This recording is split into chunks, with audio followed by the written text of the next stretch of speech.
قطن ابو الحیثم نے کہا، ہم سے ابو یزید مدنی نے، ان سے مکرمہ نے اور ان سے ابن عباس رضی اللہ عنہ نے بیان کیا، جاہلیت میں سب سے پہلا قسامہ ہمارے ہی قبیلے بنی ہاشم میں ہوا تھا۔ بنو ہاشم کے ایک شخص عمرو بن علقمہ کو قریش کے کسی دوسرے خاندان کے ایک شخص خداش بن عبداللہ عامری نے نوکر پر رکھا۔ اب یہ ہاشمی نوکر اپنے صاحب کے ساتھ اس کے اونٹ لے کر شام کی طرف چلا۔ وہاں کہیں اس نوکر کے پاس سے ایک دوسرا ہاشمی شخص گزرا، اس کی بوری کا بندھن ٹوٹ گیا تھا۔ اس نے اپنے نوکر بھائی سے التجا کی، میری مدد کر اونٹ باندھنے کی، مجھے ایک رسی دے دے، میں اس سے اپنا تھیلا باندھوں، اگر رسی نہ ہوگی تو وہ بھاگ جائے گا۔ اس نے ایک رسی اسے دے دی اور اس نے اپنی بوری کا منہ اس سے باندھ لیا اور چلا گیا۔ پھر جب ان نوکر اور صاحب نے ایک منزل پر پڑاؤ کیا تو تمام اونٹ باندھے گئے، لیکن ایک اونٹ کھلا رہا۔ جس صاحب نے ہاشمی کو نوکری پر اپنے ساتھ رکھا تھا، اس نے پوچھا، سب اونٹ تو باندھے، یہ اونٹ کیوں نہیں باندھا گیا؟ کیا بات ہے؟ نوکر نے کہا، اس کی رسی موجود نہیں ہے۔ صاحب نے پوچھا، کہاں ہے اس کی رسی؟ اور غصے میں آ کر ایک لکڑی اس پر پھینک ماری۔ اس کی موت آن پہنچی۔ اس کے مرنے سے پہلے وہاں سے ایک یمنی شخص گزر رہا تھا۔ ہاشمی نوکر نے پوچھا، کیا حج کے لیے ہر سال تم مکہ جاتے ہو؟ اس نے کہا، ابھی تو ارادہ نہیں ہے، لیکن میں کبھی جاتا رہتا ہوں۔ اس نوکر نے کہا، جب بھی تم مکہ پہنچو کیا میرا ایک پیغام پہنچا دو گے؟ اس نے کہا، ہاں پہنچا دوں گا۔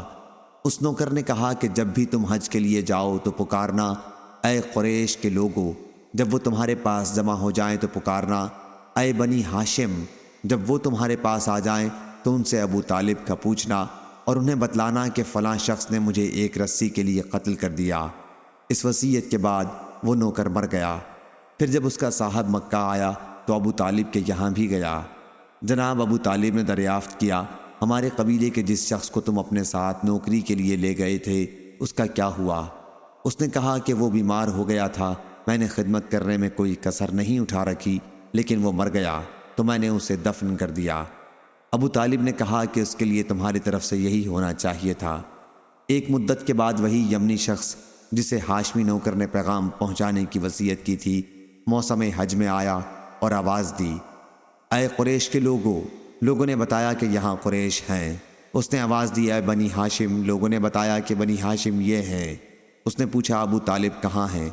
لوگوں نے بتایا تو اس نے کہا کہ فلاں شخص نے مجھے ایک پیغام پہنچانے کے لیے کہا تھا کہ فلاں شخص نے اسے ایک رسی کی وجہ سے قتل کر دیا ہے۔ اب جناب ابو طالب اس صاحب کے یہاں آئے اور کہا کہ ان تین چیزوں میں سے کوئی چیز پسند کر لو، اگر تم چاہو تو 100 اونٹ دیت میں دے دو، کیونکہ تم نے ہمارے قبیلے کے آدمی کو قتل کیا ہے، اور اگر چاہو تو تمہاری قوم کے 50 آدمی اس کی قسم کھا لیں کہ تم نے اسے قتل نہیں کیا۔ اگر تم اس پر تیار نہیں تو ہم تمہیں اس کے بدلے میں قتل کر دیں گے۔ وہ شخص اپنی قوم کے پاس آیا تو وہ اس کے لیے تیار ہو گئے کہ ہم قسم کھا لیں گے۔ پھر بنو ہاشم کی ایک عورت ابو طالب کے پاس آئی جو اسی قبیلے کے ایک شخص سے بیاہی ہوئی تھی اور اپنے اس شوہر سے اس کا بچہ بھی تھا۔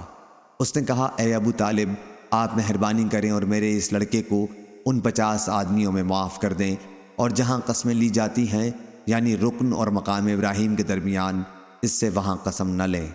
حضرت ابو طالب نے اسے معاف کر دیا۔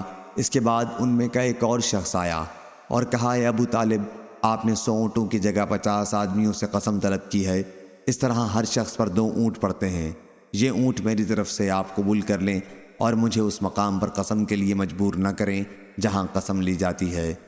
حضرت ابو طالب نے اسے بھی منظور کر لیا۔ اس کے بعد بقیہ 48 جو آدمی آئے اور انہوں نے قسم کھا لی۔ ابن عباس رضی اللہ عنہ نے کہا، اس ذات کی قسم جس کے ہاتھ میں میری جان ہے، ابھی اس واقعے کو پورا سال بھی نہیں گزرا تھا کہ ان 48 آدمیوں میں سے ایک بھی ایسا نہیں رہا جو آنکھ ہلاتا۔ صحیح بخاری حدیث نمبر 3845۔ اسامہ نے بیان کیا، ان سے حشام نے، ان سے ان کے والد نے، اور ان سے حضرت عائشہ رضی اللہ عنہا نے بیان کیا کہ بعث کی لڑائی اللہ تعالیٰ نے مصلحت کی وجہ سے رسول اللہ صلی اللہ علیہ وسلم سے پہلے برپا کرا دی تھی۔ حضرت صلی اللہ علیہ وسلم جب مدینہ تشریف لائے تو یہاں انصار کی جماعت میں پھوٹ پڑی ہوئی تھی۔ ان کے سردار مارے جا چکے تھے یا زخمی ہو چکے تھے۔ اللہ تعالیٰ نے اس لڑائی کو اس لیے پہلے برپا کیا تھا کہ انصار اسلام میں داخل ہو جائیں۔ صحیح بخاری حدیث نمبر 3846۔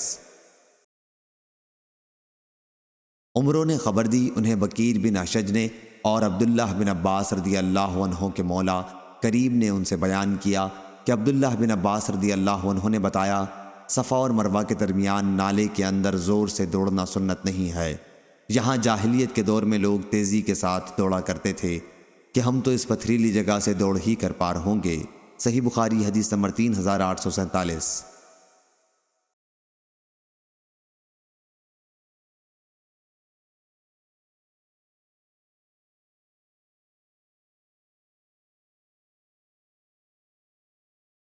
سفیان نے بیان کیا، انہوں نے کہا ہم کو مطرف نے خبر دی، کہا میں نے ابو سفر سے سنا، وہ بیان کرتے تھے کہ میں نے عبداللہ بن عباس رضی اللہ عنہ سے سنا، انہوں نے کہا اے لوگو میری باتیں سنو کہ میں تم سے بیان کرتا ہوں، اور جو کچھ تم نے سمجھا ہے وہ مجھے سناؤ، ایسا نہ ہو کہ تم لوگ یہاں سے اٹھ کر بغیر سمجھے چلے جاؤ اور پھر کہنے لگو کہ ابن عباس رضی اللہ عنہ نے یوں کہا اور ابن عباس رضی اللہ عنہ نے یوں کہا۔ جو شخص بھی بیت اللہ کا طواف کرے تو وہ حتیم کے پیچھے سے طواف کرے، اور حجر کو حتیم نہ کہا کرو، یہ جاہلیت کا نام ہے۔ اس وقت لوگوں میں جب کوئی کسی بات کی قسم کھاتا تو اپنا کوڑا، جوتا یا کمان وہاں پھینک دیتا۔ صحیح بخاری حدیث نمبر 3848۔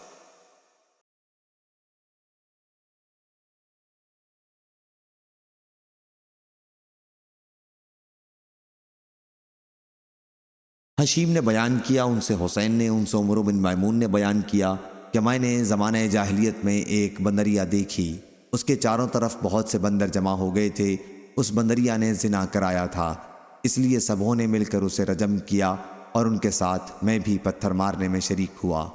صحیح بخاری حدیث نمبر 3849۔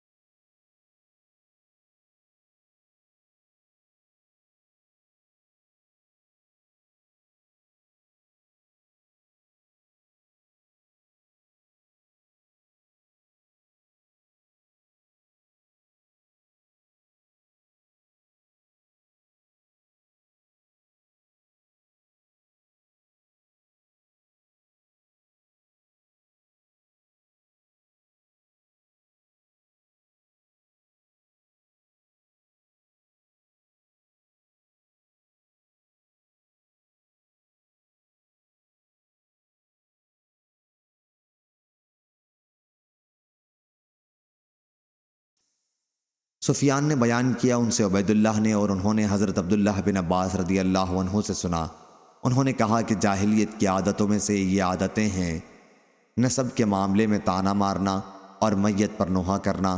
تیسری عادت کے متعلق عبید اللہ راوی بھول گئے تھے، اور سفیان نے بیان کیا کہ لوگ کہتے ہیں کہ وہ تیسری بات ستاروں کو بارش کی علت سمجھنا ہے۔ صحیح بخاری حدیث نمبر 3850۔